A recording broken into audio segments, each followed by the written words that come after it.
Okay, so now we're going to take a look at our lighting board and how to get that turned on and ready to go for Sunday. So first thing, you got to take the cover off. Take that, fold it up, and then I have this little handy compartment down here that you can put it in. Normally I fold it nice, but I only have one hand at the moment. So then on the back of the soundboard, I'll kind of try to show you right here by the power cable. There's a little toggle switch, and it's like a momentary latch. So you just push it, it's going to flip back to its normal position. But you'll see that we have lights coming on. So this is going to load up. It takes a minute or so to do that.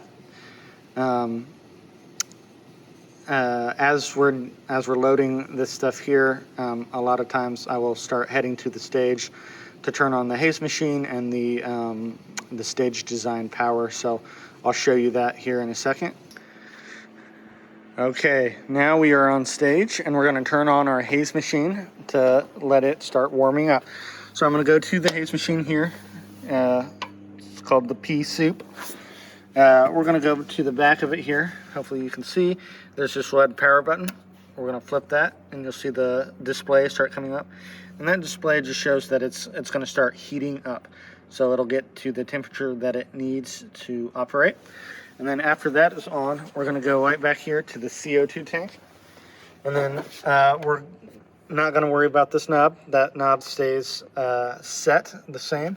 We're going to use this knob on top of it, and we're going to open. And it's hard to see, but it tells you on top which way to open and close. But you're just going to turn it the only way that it will go, open it all the way up. And then once it won't turn anymore, it's all the way open, that just pushes CO2 into the unit, and that's how this operates. So when you're turning it off, what you're going to do is kind of the opposite. You're going to close the CO2 valve, turn it all the way off, and then you're going to flip off that red button. And then for startup and shutdown, we just walk right over here backstage, and then right past the guitars, kind of behind these mic stands, you have this power strip sitting down here. What that's going to do is basically turn on our stage design stuff, some of our light bulbs and everything. So we're going to flip that so it's on, and like I said, that turns on these fixtures that are moving now, and then these light bulbs here. And then you just want to make sure that you shut that off as well after you're done. And that is set up for that. And okay, everything's loaded up. You'll see some lights come on, most likely, unless all of these faders are down. But yeah, you'll see some movement, hear some movement. So then what we have to do is we have to lamp on the fixtures. Some of our fixtures need to do that. So to lamp on, we're going to hold this Alt button, and while you're holding that down, you're going to go up to the top light, and you're going to hit follow the Alt keys here and hit macro. So it's actually the stack store button, but when we're holding Alt, that changes to macro. So we're going to push that, and that gives us this menu. So at this point, you can let go of the Alt button if you need. And then in the top light of the actual the screen, the touch screen, we're gonna go over here to lamp on all. Select that, and then it's gonna ask if you want to do that. Then you would hit yes. And then down here in our command line, it's gonna say running macro lamp on. It'll be completed for the Mac 250s, and then now completed for the beam fixtures. So once that is completed, that's all you have to do to lamp on. You'll do the same thing to lamp off. You'll hold Alt down here. You'll go to macro right here, and then you'll go to lamp off all. Instead, you do that, it will ask you the same thing. Do you want to lamp off all? For this case, I'm going to hit cancel because I don't, but you would hit yes. And then it says not confirmed there, just to let you know that it didn't do it. Now, once you have turned on the haze machine, you're going to want to put some haze in the loom. So we do that. We try to do that before other people are in the building, literally before people are on the stage, because we don't want to smoke them out. But in any case, when you're doing that, you're going to pump in maybe more haze into the loom than you think.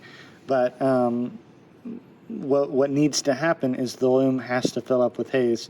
Otherwise, it won't look even. It'll look just kind of splotchy and cloudy. So we don't want that. So we pump about 3 minutes of haze into the loom. So what I'll do is I'll go here and I'll go to layout 2. And then on the screen, kind of the only button you really see is Spirit Mist. This is a joke we have that the Holy Spirit is in the haze, just because we like the look of haze. In any case, you'll hit that once to turn it on, and it'll stay blue. Once you see the haze actually coming out of the machine, you'll let that run for, like I said, about 3 minutes, and then you'll shut it off. When it's filling up the loom, it does look cloudy, and that's okay. Once you turn that off after 3 minutes, give it 30 seconds or so, and it'll start to even out in the loom. And then after that, you shouldn't have to touch it up very often. Maybe before service during that countdown video, we can kind of load it, let it fill for maybe 20 to 30 seconds, and then shut it off again, just to kind of freshen it up. But other than that, we should be good.